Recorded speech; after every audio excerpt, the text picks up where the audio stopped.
안녕하세요. 상현쌤입니다. 제가 교실 활동에서 띠빙고 게임 방법을 이제 설명한 영상이 있었는데 생각보다 많은 분들께서 봐주셨어요. 아마 제 유튜브는 일반인 엄마들보다도 교사 선생님들께서 좀 더 유심히 지켜봐 주시는 것 같아요. 어쩌면 제 카페에서 선생님들께서 많이 봐주실 수도 있겠고요. 오늘은 제가 요즘에 되게 흥미있게 놀고 있는 방법을 하나 좀 알려드릴게요. 이거는 조금 있다가 응용 방법도 있으니까 저는 우연한 기회에 저희 학교 칠판에 붙어 있었던 바둑 선생님께서 놓고 가셨던 자석 바둑알을 이제 하나를 보게 돼요. 그래서 담임 선생님께서 유심하게 제가 너무 며칠 보면서 만지작거리니까 선생님 이거 이제 그 선생님 안 오시는데 가지세요 라고 해서 제가 그 하나를 딱 얻었어요. 그 다음에 이제 검색을 열심히 폭풍 검색을 합니다. 그래서 보게 됐어요. 이렇게 보시면 바둑알인데요. 굉장히 얇아요. 올록볼록하지 않고요. 그 양쪽이고요. 네, 양쪽이고요. 대부분 지금 시중에서 나오고 있는 자석 바둑알은 검은 흑돌과 백돌이 따로따로 되어 있는데 이거는 한쪽에 검색, 한쪽은 흰색으로 되어 있어서 이거 하나만 있는 거죠. 여기에다가 제가 학생들이랑 했었을 때, 6학년들이랑 수업을 했을 때는 단어를 넣었어요. 그래서 잘하는 반에서는 뭐 한자까지 넣어도 괜찮으니까 한자로 했었고, 좀 연습이 필요할 것 같은데 학년에서는 여기다 한글을 넣었어요. 예를 들어서 나는 학교에 갑니다 라게 있으면 취, 学校를 말해야 되니까 나라고 적혀있는 한글을 찾아서 워라고 놓고 또 가다, 취, 学校 이렇게 해서 놓을 수가 있겠죠. 방법은 여러 가지가 있어요. 선생님께서 말씀하시는 거를 바둑알에서 찾아서 빨리 찾는 사람이 놓을 수 있다라고도 하실 수 있고요. 아니면 저는 이렇게 한 세트를 가지고 가요. 한 세트를 집어넣어서 모둠으로 아이들에게 활동을 하게 해요. 그래서 다 괜찮으니까 여러분들이 여기 있는 내용을 가지고 오목을 두세요 라고 이야기를 하죠. 그래서 아이들이 오목을 두는 거를 돌아다니시면서 발음도 보시고요. 자꾸 놀이에 발화를 접목시키는 건 어린아이들이 외국어를 활용을 해서 발화를 하는 거에 대해서 부담감을 가질 수 있으니 잠깐 그 흥미나 관심도를 놀이라는 그 도구에 조금 집중을 하게 하고 발화하는 거 아니면 틀리는 거 실수하는 거에 대한 부담감을 덜어주기 위해서 우리들이 많이 사용을 하고 있어요. 그 중에 제가 이렇게 썼어요. 이거는 제가 그냥 바닥에다가 놓고 하라고 했었을 때, 전 지금 이렇게 칼판이 있으니까 그렇지만 바닥에 놓고 하자라고 했을 때는 이게 이제 자석 칠판에도 붙을 수 있고요. 바닥에 놓고 하자라고 했었을 때 아이들이 칸을 조금 처음에 잘 못 맞추는 경험이 있어요. 그럴 때는 이거 보이세요? 라인 테이프 얇은 걸로, 아니면 여기에 선생님들께서 유성 매직으로 그림을 그리셔도 되고요. 얇은 걸로 해서 전 라인 테이프를 붙였거든요. 그리고 나서 코팅을 했어요. 그래서 칠판 가운데에, 이게 칠판이라고 치면 칠판 가운데 붙여요. 칠판에 붙여주고 나서 아이들이 오목을 둘 수 있도록 만들어주는 거예요. 이렇게. 그러면 한 두 개, 뭐 전 잘 모르니까 바둑은 잘 모르지만 오목을 이런 식으로 두고 나면, 그 다음에는 아이들이 이 정도 두고 나서 이 바깥에다 둘 때에도 이 크기에서 벗어나지 않고 자기들이 잘 알아서 줄을 맞춰서 활동을 하더라고요. 근데 이렇게 하는 것이 그래도 좀 비용이 좀 들 수가 있잖아요. 저는 한 세트를 샀는데 꽤 몇만 원 하더라고요. 그래서 좀 부담스러운데, 부담 될 때가 있는데, 그거 말고 이런 방법도 있어요, 선생님들. 물론 자석이 있잖아요. 자석에다 할래요 라고 생각을 하시겠지만 이것도 비용이 만만치는 않아요. 그래서 그리고 또 무겁고요. 네, 이렇게 자석이 있는 거 편편한 데다 놓으시려면 좀 무겁긴 해요. 그래서 이거는 많이 권해드리진 않을 것 같아요. 그런데 우리가 많이 마시는 물 있잖아요. 물뚜껑에다가도 우리가 바둑알을 아예 만들 수가 있어요. 그래서 여기에 저는 이걸 어떤 식으로 활용을 했었냐면, 아이들한테 노란색 원형 스티커를 사서 나눠줘요. 이것도 모둠별로 나눠주고요. 제가 한 세 가지 정도의 응용 방식으로 말씀을 드릴게요. 첫 번째는 각 모둠에서 왼쪽에 있는 사람, 뭐 이땐 짝으로 해도 괜찮아요. 모둠에서 왼쪽에 있는 사람이 뭐 A라는 문장을 쓴다. 그 다음 두 번째는 모둠에서 오른쪽에 있는 사람이 B라는 문장을 쓴다. 그리고 나서 자기가 했었던 거, 자기가 했던 문장을 책을 보고 다시 한번 여기서 문장을 쓴다고 말씀드리는 건 문장 속에 있는 단어를 하나하나씩 적는 거죠. 한 글자씩 아이들이 적는 거예요. 네, 적어요. 그래서 문장을 적고 그 다음 책을 보고 다시 한번 순서대로 맞춰본다. 그리고 나서 조금 있다가는 책을 덮고 한번 맞춰본다. 그리고 익숙해진 것 같으면 짝이랑 바꿔요. 그러면 A 학생은 B의 문장을 그대로 책을 보고 한번 나열해보고 그 다음 또 B 학생은 A의 문장을 책을 보고 나열해보고 나열을 해봤으면 그 다음엔 책을 덮고 나열해보고 이렇게 해서 A와 B의 문장이 익숙해지고 나면 그 다음에 같이 가지고 있었던 걸 섞어요. 그런 다음에 선생님이 A나 B의 문장을 이야기하면 거기서 필요한 것들을 찾아서 문장의 순서대로 배열을 한다. 이건 이제 하나의 방법이고요. 또 하나는 저는 좀 다른 방법도 했어요. 무등으로 네 무등을 나눠요. A, B, C, D. 그리고 저희 학교가 이번에 5, 6, 7과가 기말고사 시험범위거든요.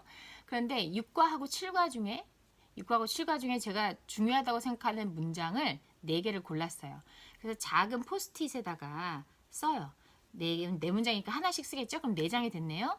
네모듬에서 오른쪽에 앞에 앉은 사람이 나오라고 얘기하고 제가 가지고 있는 4장의 종이 중에 하나를 가지고 가게 합니다. 뭐 오른쪽에 있는 사람이 나오라고 한다거나 아니면 모둠에서 뒷줄에 있는 왼쪽에 있는 사람이 나오세요. 이런 식으로 선생님이 말씀하셔도 돼요. 제가 이렇게 말하는 이유는 자, 가위바위보를 해서 조장을 뽑으세요 라든지 모둠장을 뽑으세요 라고 얘기하면 거기서 필요 없는 시간이 너무 많이 들고 또 하나는 소란스러워지거든요. 그래서 그렇게 하지 말고 이렇게 그냥 나와서 뽑아가게 합니다. 그리고 나서 봐요. 보면 그 안에 한글 뜻이 적혀져 있죠. 그럼 이 친구들이 책을 뒤적뒤적 거리면서 어떤 문장인지를 봅니다. 그리고 먼저 나눠줬었던 동그란 스티커를 나눠서 몇 개를 나눠서 만약에 예를 들어서 찐티엔 지휘의 지하오 라고 만약에 칠게요. 그러면 찐티엔 지위의 지하오라는 문장을 4명이 얘기해. 찐티엔 지위의 지하오. 6개니까 우리 그럼 뭘 쓸까? 너는 찐을 써. 나는 티엔을 써. 나는 지를 쓸게. 이런 식으로 해서 분담을 해서 여기에 만들어줘요. 자, 그런 다음에 자기의 것이 완성이 됐으면 한번 완성해보고 저를 불러요. 제가 통과라고 얘기하면 이 친구들이 이제 게임을 할 준비가 되어 있어요. 자, 가만히 있습니다. 그러고 있으면 어느 정도 완성이 됐죠? 그리고 나서는 3장의 색깔이 다른 포스트잇이나 뭐 종이를 또 나눠줘요. 각 모둠별로. 자, 지금 우리 4모둠 중에 4개의 문장이 있으니까 각 모둠이 가지고 있는 문장은 내용이 달라요. 그러면 모둠끼리 모여서 다니고 이동을 하되 다른 모둠에서 만들어졌었던 문장이 무엇인지를 찾아서 배열해보고 절 부르고 맞았는지 틀렸는지 하고 맞았으면 다음 모둠으로 이동을 하고 이렇게 해요. 그래서 전체에 달성한 그 분을 셉니다. 그래서 어떤 모둠이 이겼는지 연습을 할 수가 있어요. 그게 아니면 선생님들께서 아예 이렇게 이걸 나눠주시면서 자 여기에 한 문장을 쓰세요. 그 한 단원에 있는 내용을 모두 쓰세요라고 이야기를 해요. 그런 다음에 이건 이제 3번째 방법이에요. 네, 한 모둠에게 이렇게 큰 덩어리를 주신 다음에 문장을 쓰세요라고 얘기하면 한 사람이 한 문장 정도는 쓰게 되어 있어요. 여기에서 지금 한자로 하는 이유는 한자를 외우게 하기 위함은 아니에요. 제가 이 병뚜껑에다가 한자를 넣어서 배열을 하게 하는 연습은 몇 년 전에 교사교육 했었을 때 신한어리 중국어 그 교재 특강 했었을 때도 소개를 한번 해드린 적이 있었고요. 피드를 보시면 제 카페를 보시면 이런 게 좀 많지는 않지만 가끔 소개를 해드린 적이 있었는데요. 네, 여기서 다시 한번 말씀을 드리면 이렇게 한자를 집중해서 써보는 거 그리고 어디에 무엇이 있는지 해당하는 교재의 내용을 찾아서 뒤적뒤적거리면서 책을 좀 여러 번 살펴보는 거 그런 거에 있는 거예요. 그리고 한자를 싫어하는 아이라고 하더라도 병뚜껑에 있는 내용들을 집중해서 보면서 한자에 대한 거부감을 좀 줄이는 거지 이걸 어린아이들한테 한자를 쓰게 한 다음에 이걸 외워라 라고 하기 위해서 하는 활동이 아니에요. 그러면 만약에 병뚜껑에 여러분들께서 혹시 그럼 나는 발화를 할래요 라고 하신다고 치면 여기에는 그냥 단어를 쓰셔도 괜찮아요. 아니면 병뚜껑에 작은 글씨로 해서 문장을 쓰는 것까지는 너무 지나친 것 같고요. 단어를 쓰라고 그런 다음에 선생님이 단어를 중국어로 이야기를 해주는 거예요. 예를 들어 민티엔 그럼 여기서 막 찾아서 내일 이런 걸 단어 찾고 하나 놓을 수 있겠죠. 병뚜껑은 손으로 조작을 할 때 이렇게 갖고 놀면서 마치 호두알을 굴리듯이 다각다각 소리도 나서 아이들이 손으로 갖고 노는 재미도 좀 있는 것 같아요. 물론 병뚜껑을 가지고 이렇게 만진다거나 그러니까 너무 지나치게 만져서 좀 으그러뜨린다거나 아니면 던진다거나 하는 친구들의 돌발 행동이 있긴 있는데 이런 행동들을 사전에 방지하기 위해서는 선생님들께서 수업 시간에 활동을 하기 전에 미리 약속이 몇 개가 있다라고 이야기를 하고 전체 점수를 주시는 거죠. 그래서 거기서 전체 점수를 주고 잘한 친구는 더 더해준다거나 깎는다거나가 있는데 우리가 그 코퍼리 있고 찌아퍼리 있잖아요. 근데 보통 같은 경우에는 우리 요즘에는 더해주는 거 점수를 더하는 경우를 더 많이 하죠. 마이너스 하는 건 잘 안 하고요. 그래서 이게 A조에서 실수를 했다.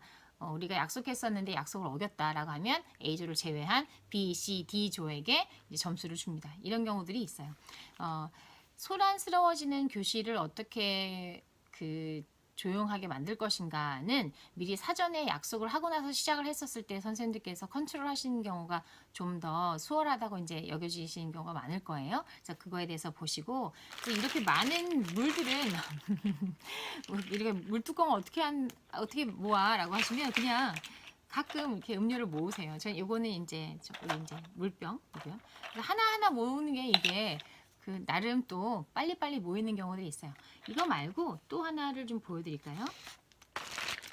선생님들께서 보통 교수법을 강의를 하면 오시는 분들만 오시고 그러니까 못 오시는 분들이 선착순에서 자꾸 밀려나가시니까 쟨 도대체 뭘 어떻게 하는 거야 라고 말씀을 하실 것 같은데 이렇게 가장 기본적이거나 간단한 방법들은 이렇게 유튜브를 통해서 가끔 풀어드리는 것도 나쁘지 않겠다라는 생각이 들어서 제가 오늘도 한번 이제 녹화를 해보는 거거든요. 자, 이번에는 박스가 좀 크네요. 박스가 있어요. 저 박스가 있고 여기 제가 예전에 머리가 길었을 때 제 사진이 있어요. 자기애가 강한 선생님이라고 아이들이 놀리긴 하는데 저는 제 가지고 있는 교구에 제 이름이나 이렇게 사진이 있는 경우를 되게 좋아해요. 심지어 제 다이어리도 이렇게 제가 사진을 붙여놓고 있죠. 누구 건지 첫눈에 딱 알 수 있게. 자, 여기에 뭐가 있냐면 여기는 너무 쉬운 이거는 너무너무 간단한 우리의 기본이니까 이거는 낱글자 카드가 있는 거고요. 이거 말고 선생님들 그거 장이 튼튼해지는 음료 중에 이런 음료 있었어요. 기억나시나요? 이렇게? 기억나세요? 상표가 나왔네. 상표가 나왔네요. 네, 상표가 나왔어요. 자, 여기 보시면 제가 조동사나 의문대사 같은 경우에는 빨간색으로 조금 테두리를 했어요. 네. 그리고 조동사처럼 쓰이는 동사까지도. 그리고 여기 명사, 비너로 나올 수 있는 거. 여기는 서술어. 그쵸? 그리고 여기는 또 이렇게 있고. 그래서 상자, 이게 어느 정도 되는지를 상자를 좀 하신 다음에 나눠주고 나서 얘가 지금 하나에 4개의 글씨가 들어가 있을 수 있어요. 그죠? 4개의 어휘가 있어서 이것도 그냥 어느 날 갑자기 이런 걸 만들어 보고 싶어서 여기다 배열을 하는 거예요. 배열 이렇게 놓고 문장을 만드는 거죠. 막 자기들이 문장을 막 만들어요. 네. 그래서 아무 문장이나 한번 만들어 봐라 라고 이야기를 합니다. 이런 거 할 때는 진짜 한자를 외워라가 아니라 자꾸 한자 보세요. 아는 거 한번 찾아보세요도 괜찮아요. 저학년들이 나 이런 게 교구가 있는데 어떻게 사용할 것인가 하면 보시다가 나 마음에 드는 한자가 있다. 나 알고 싶은 한자가 있다. 그러면 제일 알고 싶은 한자를 찾아서 와. 선생님한테 가져오세요. 보여주세요. 선생님한테 연습해요. 라고 하고 나서 얘랑 똑같은 카드를 옆에다 놔두셨다가 그럼 얘 찾아오세요. 라고 해서 보게 하는 거예요. 이것도 마찬가지로 아이들은 한자를 그림으로 보고 있는 거니까 굳이 한자를 외우세요 보다 자꾸 보는 연습을 우리가 시켜줘야 하잖아요. 네, 이런 건 어떻게 활용해요? 라고 하시면 이렇게 为什么不去学校 뭐 이런 식으로 할 수 있겠죠. 怎么不去学校 이런 식으로 할 수 있게끔 뭐多少 여러 가지가 있네요. 제가 이걸 거꾸로 보는 바람에 뭘 만들 수가 없지만 자, 요거는 이제 마, 바, 허 이런 뭐 조사 같은 거 넣은 것도 또 색깔이 있고요. 그래서 이거는 우리 보통 판서법을 교구에다 집어넣었어요. 우리가 이야기하는 판서법은 뭐죠? 우리 어순 같은 거 연습을 할 때 우리 칠판에다가 보여주면서 그 어디에 어떤 표현이 들어가는지를 눈으로 가시적으로 확인을 시키는 거잖아요. 그 판서법을 이런 교구에다가 접목을 시켜서도 활용하실 수가 있어요. 이거 말고도 다양한 게 많이 있죠. 다음에도 혹시 간단하게 보여드릴 수 있는 거 있으면 여러분들에게 다시 한번 보여드릴게요. 항상 말씀드리고 싶은 거 있어요. 어린이 중국어는 중국어를 얼마나 잘하는가를 중요하게 생각을 하고 있지만 그 와중에서도 아이들이 그 라이프롱 스터디를 해야 되잖아요. 라이프롱 러닝을 해야 되는 거니까 일평생 아이들이 중국어를 즐겁게 접할 수 있는 그 태도를 길러주는 자세를 딱 확립을 시키는 아주 중요한 시기라고 생각을 해요.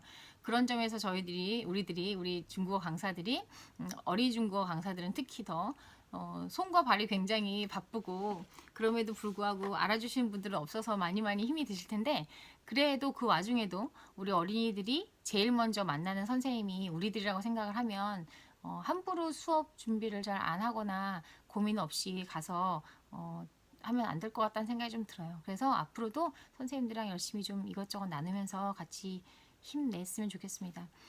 저는 틴박스를 굉장히 좋아해요. 틴박스를. 그래서 이런 거 틴박스 있으면 뒤에 이쪽에도 엉망이에요. 이런 틴박스가 있으면 자석으로 되어 있는 교구들은 선생님들께서 수납을 해서 갖고 다니시기도 굉장히 쉽잖아요. 그래서 이렇게 해도 웬만하면 떨어지지 않죠? 떨어지지 않죠? 네, 떨어지지 않아요. 네, 떨어지지 않아서 이런 틴박스도 있는 거 한번 주변에서 살펴보시고 그리고 아주 간단한 것 중에 저는 이제 이런 것도 있잖아요. 제가 여러 가지 버전이 있어요. 호피 무늬를 해가지고 양쪽으로 얘를 붙이는 거예요. 양쪽에 붙이는데 이거는 하나만 떼고 붙이고 아니면 여기에 조금 더 도톰하게 다리를 세워서 붙인 후에 종이가 들어가게 왔다 갔다 이렇게 몇 개씩 빼면 넣어서 몇 개씩 뺄 수 있는 이런 것들도 만들었는데 오늘 보여드리고 싶었는데 아무리 봐도 찾지 못하겠는 거예요. 그래서 오늘은 그냥 이 정도만 보여드릴게요. 다음에 또 만나요, 여러분. 네, 안녕히 계세요. 제가 첫 번째 올렸었던 그 띠빙고 게임에는 제가 크탕 요시라고 써야 되는 건데 짜오탕 요시라고 써서 제가 수정본으로 다시 한번 올려놓으려고 해요. 네, 그럼 여러분 그럼 안녕히 계세요. 제가 다음에도 또 인사드릴게요. 또 오세요. 안녕.